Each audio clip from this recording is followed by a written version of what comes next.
Next जो talk point में रखना चाहता हूँ वो है करुण नायर के ऊपर. क्या is this the end of Karun Nair? Yeah, I think so. It should be. And I'm specifically choosing the word should be क्योंकि I think we have seen enough. And 6 innings हमने दे दी हैं. 6 innings दे दी हैं. प्लस मतलब अब आपको 6 innings में आपको बार बार यही देखने को लगा कि अच्छा he is getting off to a good start but वो कन्वर्ट नहीं कर पा रहे. तो भाई मतलब we don't expect these things from a guy who is 33 years old. मतलब अगर आपका ड्यूक्स बॉल का एक्सपीरियंस है जिसके चलते आपको यहाँ पे लेके आएगा, आप एक बार खेल भी चुके जिसमें आपने 300 मारे हुए रन्स, उसके बाद your next best score is 40 runs. तो क्लियरली कुछ ना कुछ प्रॉब्लम्स हैं. ऐसा तो नहीं कह सकते प्रॉब्लम्स नहीं है और सिर्फ सेलेक्टर्स पे दे दो कि आपने मौका ही नहीं दिया खिलाड़ी को इसलिए ये नहीं डेवलप हो पाया. अभी आपको मौका दिया गया, साई सुदर्शन जैसे खिलाड़ी को बैठाया गया जो कि इतना यंग है आपसे, just because of 1 test match. I think एक अच्छा आपने, और इस बार आपने वो भी करा कि नंबर 3 पे उनको स्टिक करके रखा. तो आपने 4 innings खेल लिए हैं लगातार एट नंबर 3. तो इट्स नॉट इवन अबाउट कि आपकी पोजीशन चेंज करी जा रही है बार बार. I think we have seen enough भाई. एंड मतलब maybe it's time to look towards youngsters. और इतने ही रन बनाने तो ये तो साई सुदर्शन भी, जो हमने विराट कोहली के लिए जो इरफान पठान ने बोला था कि इंग्लैंड सीरीज़ में जाते हुए अगर एक यंगस्टर है जो कि मुझे 28-30 के एवरेज दे रहा है और विराट कोहली भी उतनी दे रहा है, तो मैं इससे अच्छा उसको लेके जाऊँगा क्योंकि he learn more from it and आगे जाके हमें ज़्यादा बेटर ऑफर कर सकता है. I think the same logic applies here also. अगर हम साई सुदर्शन को अगले 2 मैचेस खिलाते हैं तो उसने भी 3 मैचेस खेल लिए होंगे. ये एक्सपीरियंस आगे जाके कहीं ना कहीं तो काम आएगा और इंडियन टीम में वो खेलेंगे. I think that's a surety. Test team में आई एम नॉट श्योर कि मतलब रहेंगे आगे भी, क्योंकि there are lot of talks कि शायद श्रेयस अय्यर का भी कम बैक होगा ही होगा. इसके बाद देखना है कैसे टीम पैन अप करेगी. सीजन आ रहा है तो हाँ होगा. तो आगे जाके साई सुदर्शन किस फॉर्मेट में खेलेंगे वो मुझे नहीं पता, बट इंडियन टीम के लिए खेलेंगे. एंड वहाँ पे अगर उन्हें अपने टेस्ट मैचेस खेल रखे हो इन इंग्लैंड एंड होपफुली अगर उनकी परफॉर्मेंस आ भी जाए आगे जाके, it will do wonders for him.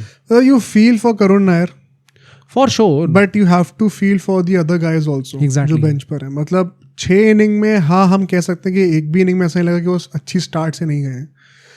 But बार बार जो टेक्निकल पैटर्न्स हमें देखने को मिल रहे हैं, लैक ऑफ फुटवर्क है, बैक फुट फ्रंट फुट दोनों पे सेम तरीके से उनका पैटर्न बनता हुआ दिख रहा है. एंड जो ब्रेन फेड हो रहा है प्रेशर में, मुझे लगता है कहीं ना करुण नायर के दिमाग में भी the comeback has been a big deal. For sure, which naturally should be, but it has not played to his benefit.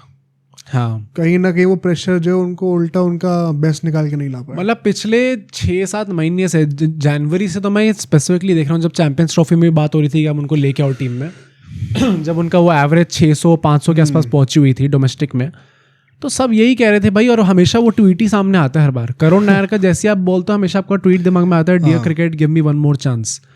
तो मतलब वो चांस मिला अल्टीमेटली. अगर हमारे दिमाग में आ रहा है तो उनके दिमाग में तो फॉर श्योर ये चीज़ आ रही होगी. पूरे time he would be under that situation कि यार मेरा रन नहीं आया तो हो सकता है मैं ड्रॉप हो जाऊँ, मुझे इतना टाइम बाद मौका मिला है, अगर मैं नहीं कर पाया तो क्या होगा. It is very natural thing and it is very human thing. हर किसी में आएगा ही आएगा. अब वही बात होती है कि आप कैसे उस चीज़ को उसके अराउंड खेल के आप अपना बेहतर, you bring out your better self. नहीं आ पाया अनफॉर्चुनेटली. नहीं, और मोर इम्पोर्टेंटली पता बात क्या आती है, सरफराज खान ने क्या गलत करा एग्जैक्टली. एक वो 150 मारी थी, उसके बाद उसको हार्डली 1-2 मैच और खिलाया, बाहर ही निकाल दिया. ध्रुव जुरैल भी तो बैठे हुए हैं, उन्हीं को खिला लो. साई सुदर्शन ने 1 मैच के बाद निकाल दिया, उन्होंने क्या गलत करा ऐसा? 1 मैच से आप एक डेब्यूटेंट को जज कर रहे हो. करुण नायर के लिए जो होता है कि हमें जज नहीं करना चाहिए था, तो क्या साई सुदर्शन को इतनी जल्दी जज करना सही है? एंड जो लोग कह रहे हैं कि भाई साई सुदर्शन को इवेंचुअली तो चांस मिल ही जाएगा, सेम चीज करुण नायर के लिए भी लगती थी. क्या मिला उनको? चीजें बहुत जल्दी बदलती हैं. ये सबको छोड़ो, श्रेयस अय्यर जैसा बंदा अगर बैठा हुआ है बेंच पे, इमेजिन अगर वो भी टीम पे भी होते, भाई लगता ना फर्क तो कुछ ना कुछ तो रखता. अभिमन्यु ईश्वरन ने क्या गलत करा है? वो नंबर 3 पर क्यों नहीं खेल सकते? आई थिंक टेक्निकल फ्लॉज जो होते हैं वो that's one part of it. Secondly कहीं ना कहीं मतलब yes he has been getting good starts Karun Nair, but उनको बैटिंग करते हुए देख के भी कहीं ना कहीं ये चीज़ दिमाग में आती है कि प्रेशर है भाई बंदे के ऊपर काफ़ी. तो अगर ये चीज़ है तो obviously may be you would want someone who is a bit more free, a bit more confident in his play style right now. एक वो बड़ी फेमस कहावत है इंडियन क्रिकेट के लिए कि for every guy that you tell me कि ये डिजर्व करता है, there are 10 more guys that are equally deserving for his place. And I think वो चीज़ हमें याद रखनी बहुत ज़रूरी है. पॉपुलेशन इतनी है भाई इस पर्टिकुलर प्लेयर के लिए कि हाँ करुण नायर डिजर्विंग है और 3 मैच मुझे लगता है मिलने भी चाहिए था उनको. बट अब क्योंकि टीम हार गई है एंड वो है यार, मतलब वर्चुअली अगर आप नंबर 3 पे आके ऐसा खेल रहे हो, आपके थ्रू ही कहीं ना कहीं कोलैप्स से शुरू भी हो रहे हैं। हाँ, तो कब तक एक्सपेक्ट कर दो कि गिल भी हर मैच में रन मारेंगे, पंत भी हर मैच में रन मारेंगे, तो वो तो अनफेयर है ना। आई थिंक हो रहे चेंज नेक्स्ट मैच में, यू वोंट गेट टू सी।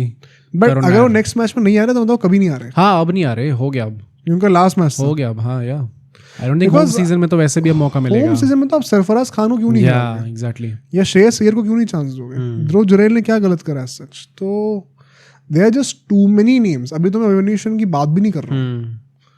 मुझे लगता है करुण नायर का सैडली मतलब 50 भी ना आना इनएक्सक्यूजेबल यार। 100 नहीं आना, चलो मैं मानता हूँ थोड़ा अनलकी हो सकते हैं, 50 तो आए कम से कम। मतलब ये पूरी सीरीज को आई थिंक करुण नायर के पर्सपेक्टिव से it will be remembered as what could have been, क्योंकि ये बहुत अच्छा नैरेटिव था भाई करुण नायर का, coming back into the team after scoring that 300, उसके बाद इतना अच्छा डोमेस्टिक सीजन। 300 के बाद भी उनके ओवरऑल रन्स कितने आए नहीं है 40 कुछ ऐसा है कि 303 रन उस टाइम पे बनाए थे, उसका टोटल मिला के उनके 216 के आसपास रन है उसके बाद से।